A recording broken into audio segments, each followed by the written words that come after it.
Hello friends, આજે હું તમારી સાથે શેર કરીશ સુરતી સ્પેશિયલ રાજા રાણી પરોઠાની રેસીપી.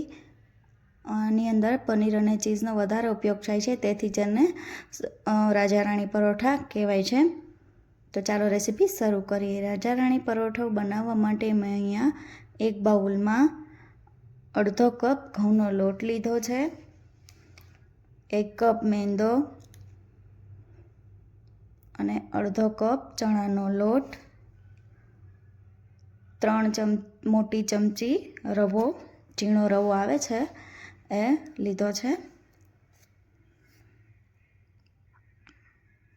હવે તેની અંદર સ્વાદ મુજબ મીઠું, 2 ટેબલસ્પૂન તેલ અને એને સરસ સારી રીતે મિક્સ કરી લેવાનું.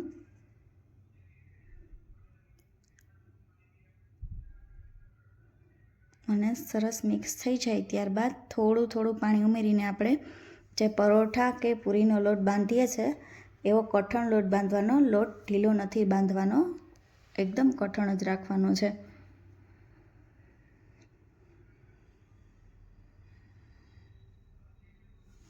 લોટ બંધાઈ ગયો છે અને મારે અહીંયા પોણી વાટકી જેટલું પાણીનો જરૂર પડી છે.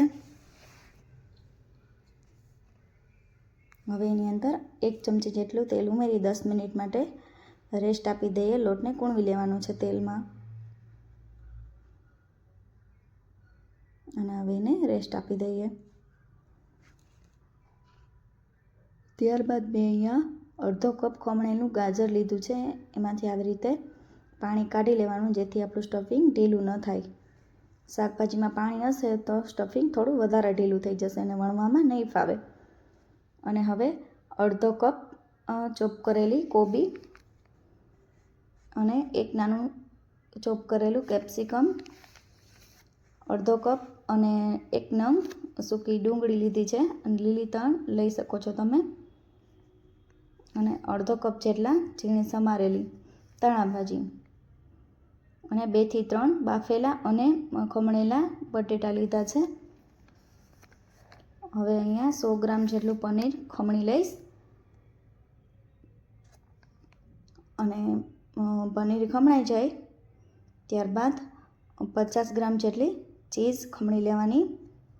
અને ચીઝ અને પનીરનું પ્રમાણ તમે વધારે રાખી શકો છો. અહીંયા મેં ઓછું રાખ્યું છે, તમે તમારી પસંદ મુજબ વધારે ઓછું કરી લેવાનું. હવે બધા શાકભાજી એડ થઈ જાય ત્યારબાદ જ મીઠું ઉમેરવાનું, પહેલાં નથી ઉમેરવાનું, નહીંતર મીઠાનું પાણી છૂટશે અને આપણું સ્ટફિંગ ઢીલું થઈ જશે. અને 1 ટેબલસ્પૂન લસણની પેસ્ટ અને 2 ટેબલસ્પૂન લીલા મરચાંની પેસ્ટ ઉમેરી દેવાની. અને 2 ટેબલસ્પૂન જેટલો આમચૂર પાવડર, 1 ટેબલસ્પૂન ગરમ મસાલો, 1/4 ટીસ્પૂન હળદર, 2 ટેબલસ્પૂન ધાણા જીરું પાવડર. જો પાણી છૂટશે તો ધાણા ભાજી તેને ડ્રાય કરી નાખશે.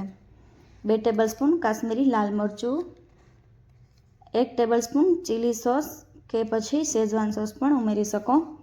હવે આને સરસ મિક્સ કરી લેવાનું.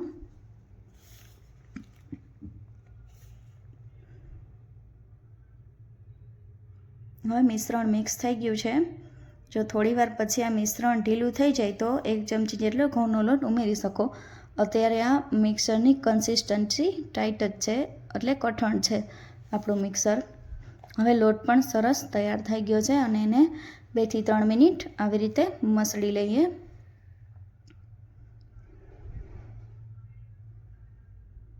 હવે લોટ મસળાઈ ગયો છે તો એમાંથી આવી રીતે એક મોટો લુવો લઈએ અને એનું જેમ રોટલીનું ગોયણું બનાવીએ એવી રીતે મોટું ગોયણું બનાવી લેવાનું. અને આવી રીતે પાટલા ઉપર થોડો નીચે અને ઉપર એવી રીતે કોરો લોટ લગાવીને વણી લેવાનું છે, રોટલી જેવું મોટું.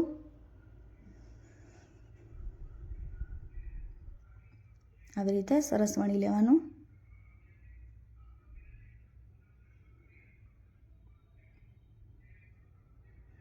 અને હવે 3 થી 4 મોટી ચમચી જેટલો તૈયાર કરેલું સ્ટફિંગ જે હતું શાકભાજીનું એ અહીંયા મેં લઈ લીધું છે. આવી રીતે પછી કવર કરી દેવાનું ધીરે ધીરે.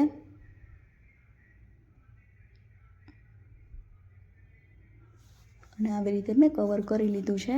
હવે એને આવી રીતે થોડો ઉપર અને નીચે કોરો લોટ લગાવી ઘઉંનો પ્રેસ કરી દેવાનું, જેથી મસાલો આખા પરોઠામાં સરસ થઈ જાય.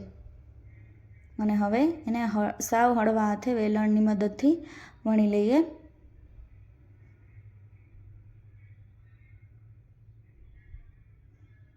બહુ વજન નથી દેવાનું, નહીંતર આપણું પરોઠું ફાટી જશે અને સ્ટફિંગ બહાર આવશે. આવી રીતે મેં અહીંયા પરોઠું વણી લીધું છે. થોડું પરોઠું મેં જાડું રાખ્યું છે. હવે એક તવા ઉપર 1 ચમચી જેટલું તેલ ઉમેરવાનું. તવાની ગેસની ફ્લેમ મીડિયમ જ છે. હવે એની ઉપર પરોઠાની ઉપરની સાઈડ નીચે આવે તવામાં એવી રીતે મેં પરોઠું ઉપર પાથરી દીધું છે. ગેસની ફ્લેમ લો જ રાખવાની છે.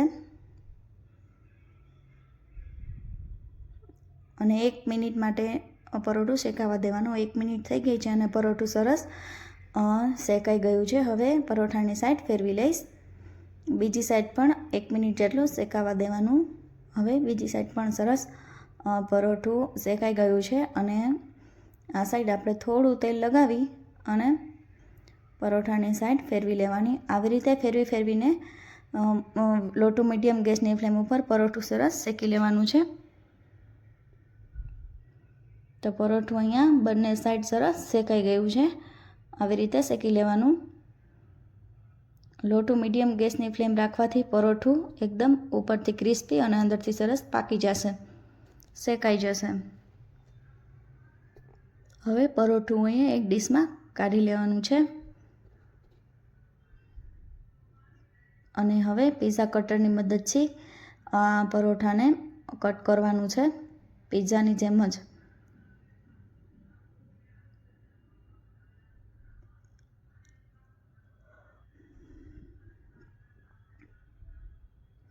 અહીંયા સ્ટફિંગ પરોઠાની કોર સુધી સરસ ફેલાઈ ગયું છે.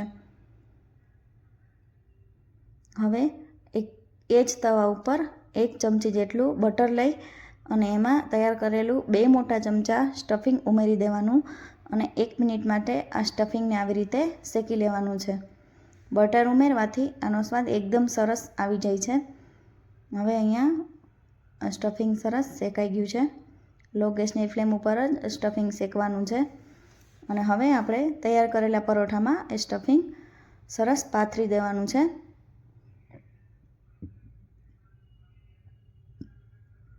અહીંયા મેં સ્ટફિંગ પથરાઈ ગયું છે આવી રીતે સરસ. હવે એની અંદર હું થોડું પનીર ખમણી લઈશ. પનીર અને ચીઝ બંને તમારી પસંદ મુજબ ઓછું વધારે એની ઉપર ખમણી લેવાનું છે.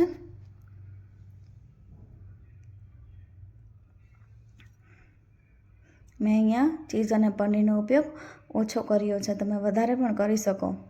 બહારથી તમે જે ખાવ છો એમાં પનીર અને ચીઝનો ઉપયોગ વધારે થાય છે. હવે એને માયોનીઝ અને ટમેટા કેચઅપથી આવી રીતે ગાર્નિશ કરી લેવાનું અને થોડા ધાણા ભાજીને પાન. માયોનીઝ હું બહુ યુઝ નથી કરતી, તમારે તમારી પસંદ મુજબ કરી લેવાનું. તો તૈયાર છે આપણા સુરતી રાજા રાણી પરોઠા. જો તમને મારી રેસીપી પસંદ આવી હોય તો મારી ચેનલને સબસ્ક્રાઈબ કરી દેજો, મારા વિડીયોને લાઇક કરી દેજો, કમેન્ટ કરી દેજો અને જરૂરથી જણાવજો કે મારી રેસીપી તમને કેવી લાગી અને મારા વિડીયોને શેર કરજો. Thank you.